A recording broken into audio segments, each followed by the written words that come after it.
Do you want to know the best anchors in Rainbow Six Siege on defense? We've come to the right video. In today's video, I'm going to be ranking all of the anchors on defense on a tier list for you so that you better know how to play support on defense going into your next rank game. With that out of the way, let's get straight into the video. So first of all, I want to define what an anchor is. In my opinion, an anchor is somebody who is meant to sit on site based off of their utility. Not necessarily that has to be a 3 armor, not necessarily somebody that's just sitting on cams, but somebody that is meant to play on the objective. So somebody like Bandit is meant to play on the objective. He is inherently useless and worse than Cade is, unless you're bandit tricking. So if you're bandit tricking, that means you're sitting on site, which inherently by definition makes you an anchor. So that's why if you see some weird ones on this tier list, just think about how they could anchor and why I put them on this tier list. But with that being said, let's just get straight into it. The first anchor I want to talk about is Smoke. Smoke is an S tier anchoring operator. If you want to get into what anchoring feels like and that sort of support playstyle on playing on defense, Smoke is a great place to start. He has a shotgun for tons of versatility, a deployable shield, an SMG-11 that just got buffed to where you can run a silencer and an angled grip and it still be extremely easy to use. And his primary gadget, the smoke grenade, is also very good for denying anybody getting into the objective and slowing the pace of a round down. I made a smoke guy, which I put in the top right here. You can play him very simply. He's very easy to pick up, but you can also play him in a very advanced light, which makes him an S tier operator. My next operator is Azami. Now, Azami is an anchor. I don't care if she's a 2-speed. She has to be sitting in or near sight to use her Azami barriers effectively so that she and her teammates can play around them. If you're roaming as Azami and you die, you're not getting the most utility out of yourself that you can be. If you're roaming with Azami, your teammate's not getting your barriers, so I definitely consider her an anchor. I always play close or inside as Azami. That being said, I think Azami is an S tier anchor. She has the ability to have 5 bulletproof deployable shields that you can play off of extremely easily, that can cover your rotates and overall help you in a lot of versatile ways. With her deagle and her very easy to control SMG, with also impacts or barbed wire, she is a very, very good operator that you need to be playing if you're anchoring. Now, let's get into some bad anchors. Clash, D tier. I've talked about this in my actual defender tier list, which I made 2 weeks ago, but Clash is just not a good anchor. Compared to somebody like Smoke or Azami or Castle or Doc or even Warden, she's just not good. You can bring what she does, which is essentially just a moving deployable shield with any deployable shield, or with Azami, right? So there's really no reason to bring her. She is a loss of a gun and a throw pick of an operator. Do not play Clash. My next operator is going to be Bandit. So Bandit, I'm going to put in the A tier. Bandit now, with EMP grenades being into the game after the update, is the only viable anti-hard breach because you can bandit trick, right? You can bandit trick around these EMP grenades. Cade is easily gettable by the EMP grenades. So is Mute. So is anybody else that's able to deny walls. So Bandit is really the only anchorer that can get walls. And the reason I say anchorer is because, again, you have to bandit trick for him to be viable. And if you are making him viable, he's A tier. If you're not, you're making him C tier, but that can really go for any operator. If you're not making them viable, they're low. But yeah, Bandit A tier for sure. And that being said, Cade is not viable anymore because EMP grenades completely counter him. So Cade, I want to put in B tier. I know that's going to be really unpopular because you're used to seeing Cade very up high. The only viable way that you could do this is having both Cades on one wall and having them near the wall, not on the wall, because then again, they'd be able to be gotten with EMP grenades. But you can do that same job, but with Bandit and better, and be able to trick the wall and be able to actually destroy the thermite gadget as opposed to just delaying the inevitable if they bring a Thatcher or an IQ. So again, Bandit, very good. Cade, kind of all right now. Okay, so for anchors, I'm going to put Wamai at A tier. Now, I'm considering Wamai an anchor because the best way to get use out of Wamai is to sit in or near site to get all of his discs to be able to be thrown onto important parts of the site. Because the later in the round you go, the more Wamai discs you have. And the later in the round you go, the attackers are probably going to be near the objective, so you're going to be in the objective in the first place. And I think if you're roaming as Wamai and you die, you're not getting as much value as you would anchoring with him. So that's why I would consider him an anchor. And as an anchor, I think he's probably an A, arguably S tier anchorer. For now though, I'm actually going to put him in S tier. I think he's definitely an S tier anchor. In terms of the utility that he provides with the Gaunt 6 meta coming back, with the EMP grenades, he's definitely going to be very, very useful. And I think Wamai definitely deserves that spot in the S tier for anchors. My next anchor is Doc. He is in the C tier. The reason he is in the C tier is because you can do his job, but better with Thunderbird. Thunderbird's not an anchor necessarily, but in terms of utility that you can provide with somebody as an anchor, Doc definitely just is not up there. It's cool having heals, it's cool being able to overheal and having an MP5 with a 1.5, but you can have a really good gun with somebody that heals with Thunderbird. So again, not very good. That's why he is in the C tier. Now, Rook, as an anchor, I want to put in the top of C tier, maybe the bottom of B tier.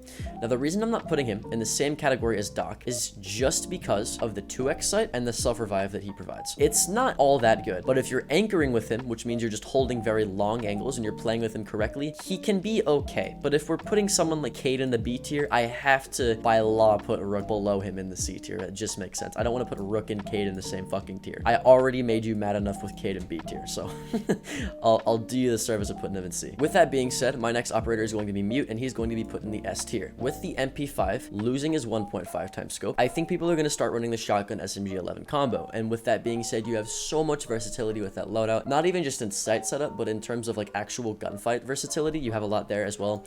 With 4 mute jammers that already provide as much versatility as they bring, he's definitely an S tier operator for sure. My next operator is going to be Maestro. Now I'm putting him in the A tier. I put him in the S tier in the actual defender tier list, but if we're talking about in terms of like just anchoring and who's the best anchor in the game, he doesn't really compare to Smoke when it comes to entry denial like his cameras would. And weapon versatility, I kind of like playing Smoke more than I like playing his SMG, so personal preference, I'd put him at like the very tip top of A tier or the very bottom of S tier. Either way, it's acceptable. I could still make a case for him being an S tier, but we are running out of operators, so I kind of just want to put him in A tier. Anyways, with that being said, I want to put Mira as an anchor in the A tier for the same reason I'm putting Maestro in the A tier. Good guns, good information, good for plant denial, good for putting pressure onto attacker rushes. Not as good as Smoke or Azami in my opinion, but still very good. And if you're anchoring with Mira, you're going to get a lot of value out of Mira, especially because she has a shotgun and there's 2 Mira windows. Now, there are scenarios where Mira is not that useful and actually is less useful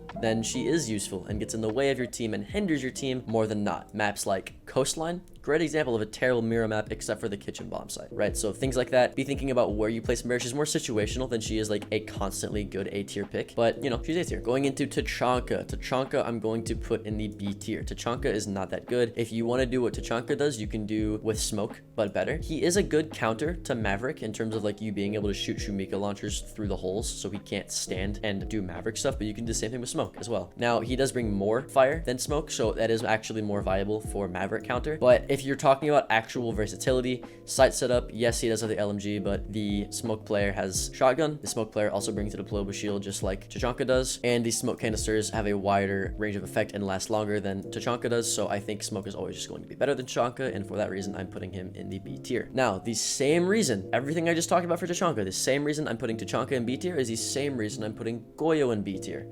Just a worse version of Smoke that you have to pre-place his Goyo canisters in. Now, if you pre-place his Goyo canisters in places where the attackers aren't going to push later into the round, then he's inherently useless. His gun selection is cool, he does have a nitro cell, and his fire lasts a very long time, and for that reason, he's not C tier or D tier, but you know, he is B tier. My next operator is Warden, and I'm going to put him in A tier. Now, the reason I'm putting him in A tier is because of the 1.5 MPX that he has.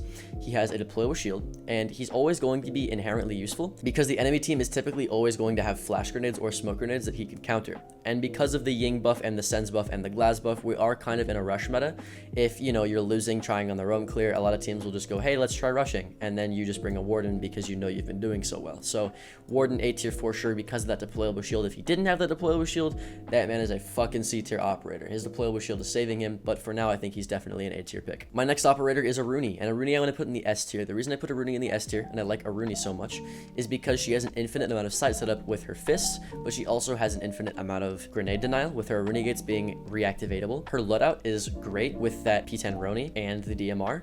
Very versatile, very easy to use, and can be played in a multitude of ways, and I very much love Aruni. She's always going to be useful and always going to be fun to play for me. My next operator is Castle. Now, Castle I really like. I want to put him at the very top of A tier, almost S tier. It's just that in ranked specifically, you're going to have a lot of people who do not know how to play Castle. Now, if you know how to play Castle around solo queue teammates, he's actually very good, and I have a Castle guide that I'll put in the top right here, which explains how to play Castle correctly. You should go watch that and come back to this video if you don't know how to play Castle. But with that being said, I definitely think he's A tier. After getting that 4th barrier and getting the super shorty shotgun, he is definitely very good, and I strongly recommend you become a good Castle player for every single map. The next anchor I want to talk about is Lesion. Lesion is an A tier anchor. Yes, he is an anchor. I know he's a 2-speed. I know he has a great gun for roaming, but if you sit in sight and you don't die, you will get the most amount of Lesion mines possible, giving you the most amount of utility. If you put it at entry points in the objective, he's even better for plant denial or rush denial and things like that, and he's also good for sound cues, so you know where the attackers are actually pushing from. If you have Lesion mines on every single staircase and you hear a Lesion mine, you know the attackers are pushing from that side of the map, and you can focus all of you, your forces, and your teammates on that side and get yourself some free defender rounds. So Lesion is very good, very versatile, and extremely easy to pick up, and that's why I'm putting him in the A tier for anchors for now. The next anchor is Echo. I think Echo is A tier. I think he's very, very good in the sense that he can provide a lot of team play if played correctly, but he is probably the hardest defender to learn in the game of Rainbow Six Siege just because of how you need to learn how to use his drone. Because his drones are not invisible and they're visible now, you have to learn how to hide them in specific corners and learn when to pop them out, shoot them, and hide them back in places. I have a lot of Echo cams that I'm putting on TikTok and my YouTube shorts as of right now, so be sure to go check those out. But there's a lot of advanced ways that you can play Echo. He's very hard to play, but if you do know how to play him, he's definitely an A tier operator, and I do stand by that. But that's pretty much it for the tier list, guys. I have a lot of operator guides on how to play each of these operators individually, which you should go check out in the playlist. I'll link in the top right here. But that's pretty much it. Don't forget to like the video, sub to the channel if you want to get better at the game of Rainbow Six Siege, and I will see you in the next one.